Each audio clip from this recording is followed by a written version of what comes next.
from you, sir. I'm speaking from the general populace. Talk to me. I can't speak for everyone, but I believe it's because people are scared of a tyrannical government. I mean, like I said before, history's taught us when government limits access to arms to the public, it's a precursor further imposition of violent behavior, upon them by the state. I have a gun control genocide chart right now, right in front of me by the JPFO. In the 20th century, governments had killed 170 million people in the 20th century, and I'm just saying, I can go through it. Ottoman Turkey, 1.5 million. Soviet Union, 20 million. Nazi Germany, 20 million. Nationalist China, 10 million. Red China, 20 to 35 million. Guatemala, 120. So listen.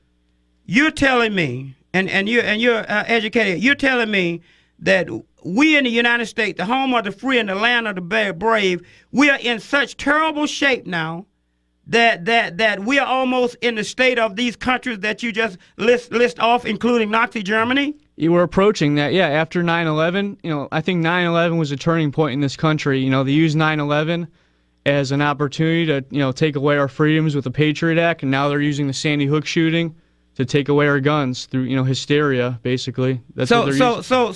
So you're saying, and don't let me get you in trouble, but you're saying that many, we're going to leave you out of it. Many of the people that think like you would rather have an armed revolution, would rather fight the government with your automatic weapons, with your Bush weapons, with your machine guns, than to let the government come in and with gun control. Is that what you're saying? Well, yes. If it's not, don't let me put words in your mouth. I'm trying to come up with the right thing. Take your time, because I don't want to get you in trouble. I think it's it's approaching that point where people need to gear up, and we need to get ready, basically. Well, the real reason, because I know Don Myers talked to me, the greatest producer in the whole wide world, talked to me about you a lot. Listen, and I got a chance to witness you. I'm gonna let you bring that point up. You deserve it. And so I had to witness you carry this Bush rifle down the streets of Cleveland, and we're going to talk about what happened during that incident in a moment. But oh yeah, if I could just go ahead, sir. That point I was trying to think of. Think about it like this: if I'm a rapist, would I want to give my victim a means of protecting herself? That's the way. With the government, is it in the government's best interest to have an armed populace? Absolutely not. We are the people that they're controlling. They don't want us to have a means of fighting them. They're the enemy. They don't want us to have guns. Do you think, all the hysteria is from the politicians?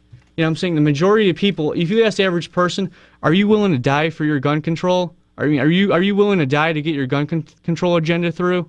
The average person will say no. I'm willing to die for this gun, to fight this. And I'm just saying, but most people don't think like that. I'm saying with these politicians, they're willing to, they're willing to do battle over this, and I'm just saying it's the politicians that want this, not your average, Joe on the street that that's pushing. How many people that you hear that's so passionate about this gun control issue that they're willing to die for it? I don't think Well, sir. With all due respect, yeah. With all the in the inner city, and you live on Clark, with in the inner city, with all the gun violence that we have in the inner city, True. Particularly with our children, it makes me a proponent of it makes me a opponent of these guns, and it is my belief that contrary to what you're saying, the reason that a lot of these guns is in the hands of our youth is because of the power of the bleed has flooded our community with these young guns. So it kind of gives me a different point on this gun violence, and that's why I'm so opposed to it. Now, sir, what would you say how would you help me, since you're a very intelligent man, how would you help me quell the gun violence of our youth in the inner city? Well, if I could say first that, right now gun violence is an all-time low. Right now it's 4.7% in 2011. We have the most guns in our history of our country. Concealed carries in every single state in our country. If you look back when concealed carry first started, it was around 9.5% back in 1993. Right now, we have more guns than ever. We have concealed carry in every single state, and the murder rate is at half of what it was.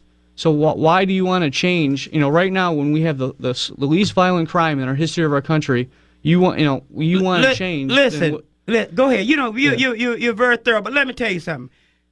Statistics are funny, you understand? And by me being in this field and knowing this in my head, let me tell you something.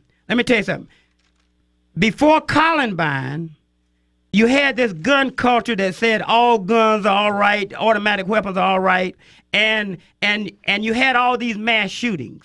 You had a rash of mass shootings, and then after Columbine, you have in your stats when Columbine happened? Yeah, what year was that? Was that 95 or?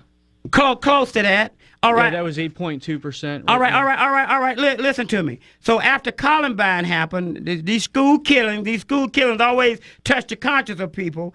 After Columbine, they said, well, we got to rethink this. Everybody have a gun, automatic weapons, all these guns. So for 4 or 5 years, they stopped this assault weapon.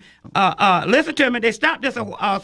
They cut down on the assault weapons. They cut down on the gun culture. And for those 5 years, there was no mass gun shootings. Then in 2004, the legislators, your politicians that you're talking about, went crazy, caved in to you gun lobbyists and say more guns are better, and let all the guns and automatic weapons come back into effect. And you know what happened, sir?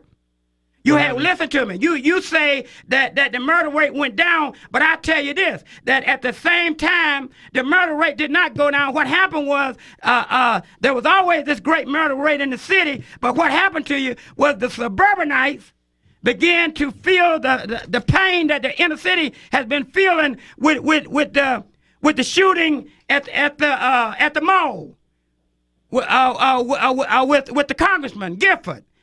They began the shootings at the other mall. They began the shootings at the theater, and the latest shooting at the Tech college, and then the shooting at the school. So what has happened, since you all have said these automatic weapons are